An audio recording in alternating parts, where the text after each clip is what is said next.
شوفوا لي هالمنظر الغير شكل، شوفوا لي كراديش اللحم كيف عاملة، وشوفوا كردوشة اللحم كيف دايبة ذوبان وبالمقلاية، بس شوفوا كيف عم تفرط بالإصبع فرط. وصفتنا اليوم وصفة كتير لذيذة وكتير سهلة وكتير بسيطة. راح أعملكم لليوم الصاجية الأردنية بالبيت بطريقة غير شكل. هاي الوصفة لأكل عزابي بيعملها بأبو 5 دقايق وبياكل وبيدعيلي من كل قلب. وقبل ما نبلش الفيديو تحية خص نص للنشامة الأردنية على الوصفات الدسمة والمسقسقة. أول شي بدكم إياه بدكم قطعة لحم، اي لحم ما بتفرق معكم ابدا، غنم كان ولا بقر، والكميه اللي بتحبوها فيكم تحطوها. انا مستعمل لشخصين. ولنجاح الصاجيه بيلزمكم اكيد دهنه خروف او دهنه بقر، ولازم نسليها لنقلي فيها لحمتنا. هلا قبل ما بلش تقطيع لحمتي رح روح اسلي الدهنه مثل ما قلت لكم. بدي اطبخ لحمتي بسقسقه الدهنه وعلى نار خفيفه. رح نزل دهنتي لتسلي دهنتها لحالها ونطبخ فيها لحمتنا. الوقت اللي عم تسلي فيه الدهنه بدي اقطع لحمتي بشكل ظريف، ورح اقطع لحمتي كراديش اكبر شوي من راس العصفور بهذا الشكل الظريف. وشايفين الكردوشة ما احلاها؟ تفرجوا على هاللحمة الغير شكل، ذهب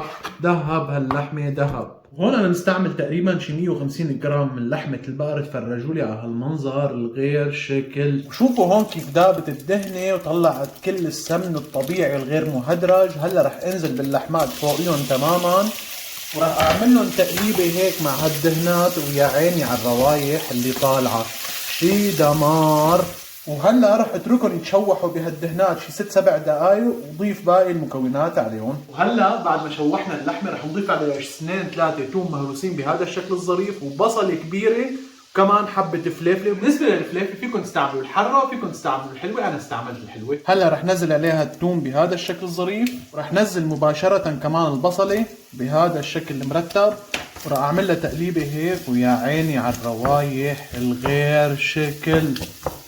وراح اعمل لهم 2-3 تهويسه لحتى اضيف بقى الفليفله. وهلا بعد 2-3 تكرمل عندي البصل، بقى راح اضيف هالحبه الفليفله الحمراء الغير شكل، واعمل لها تقليبه هيك، ويا عيني دمار دمار. وهلا راح اضيف عليها بس رشه ملح ورشه 7 بهارات. وقبل ما اضيف الملح والبهارات راح ارجيكم قطعه اللحم كيف دايبه ذوبان وبالايد بتفرط فرط. تفرجوا لي على اللون الذهبي الغير شكل. هلا راح احط لها رشه هالملح بهذا الشكل الظريف، ورشة 7 بهارات وبس، واعمل لهم تقليبة واتركهم شي 2-3 وهيك وصفتنا بتكون جاهزة.